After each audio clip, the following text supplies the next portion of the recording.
বাংলাদেশ বাটা শু কোম্পানিতে চলছে দুর্নীতি।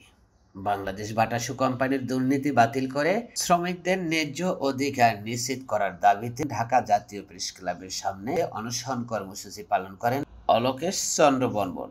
তিনি তখন তার বক্তব্যে বলেন, দুর্নীতি অনিয়মে ছেয়ে গেছে বাটা শু কোম্পানি, এর থেকে পরিত্রাণ পেতে হবে। এ সময় তিনি দাবি দাওয়া তুলে ধরে আরো বলেন, আমাকে টর্চার এরকম করে যাতে আমি চাকরি থেকে চলে যাই, কিন্তু সরাসরি ওরা বলে না যে আপনি চাকরি ছেড়ে চলে যান, এমনভাবে টর্চার করে যাতে আমি চলে যেতে বাধ্য হই। আমার প্রশ্ন, কোম্পানি কয়দিন পর পর প্রোডাক্টের দাম বাড়ায় এবং আমাদের স্যালারি বাড়ে না, এবং আমাদের পার্মানেন্ট করার জন্য এর আগে আমরা আন্দোলন করেছিলাম তারিখ 28/8/2024 বরাবর HR সেলস বাটা শু কোম্পানি বাংলাদেশ লিমিটেড, টঙ্গী, গাজীপুর।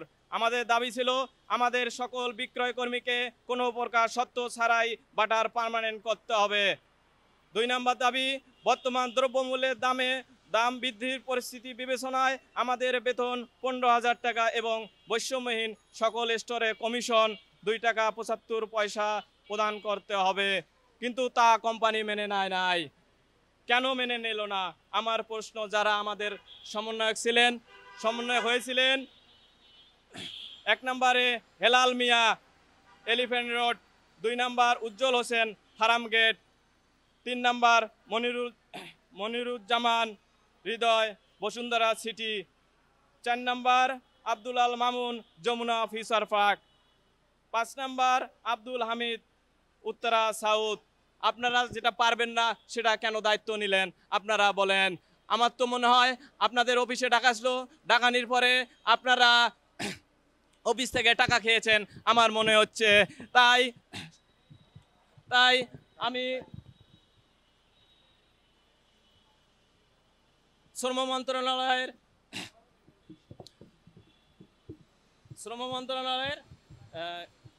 শ্রম উপদেষ্টাকে, সাকাত হোসেনকে আমি আকুল আবেদন জানাচ্ছি,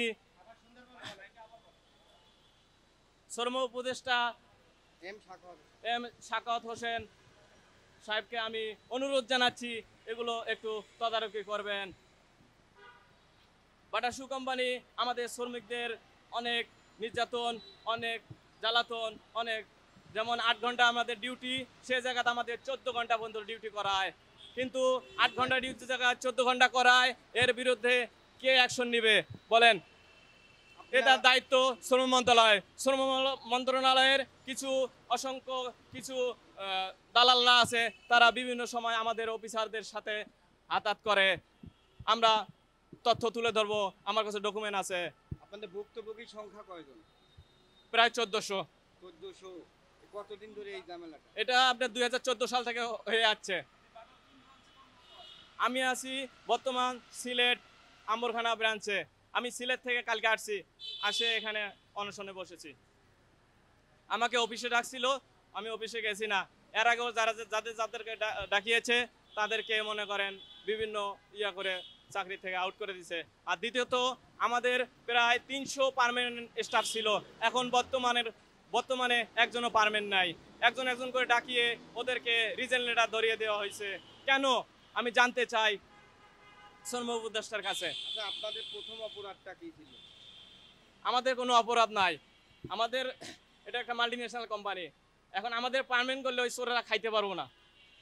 মেইন হলো আমার কথা, এরা থার্ড পার্টির আন্ডার দেয়, থার্ড পার্টির থেকে পার্সেন্টেজ খায় এসব কর্মকর্তারা।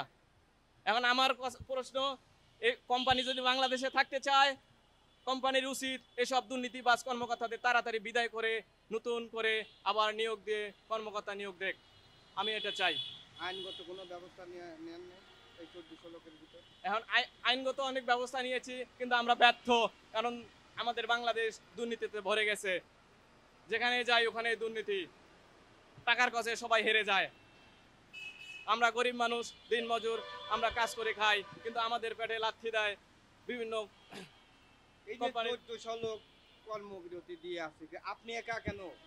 আপনি পাশে নাই কেন? লোক পাশে নাই, অনেকজন বিদায় হয়ে গেছে, চাকরি ছেড়ে চলে গিয়েছে, কোম্পানি বাধ্য করেছে, ওইরকম আমাকেও বাধ্য করার চেষ্টা করা হচ্ছে। আপনার কি কোনো? আমার নাম শ্রী অলোকেশ চন্দ্র বর্মন, আম্বরখানা, সিলেট আম্বরখানা ব্রাঞ্চে আছি।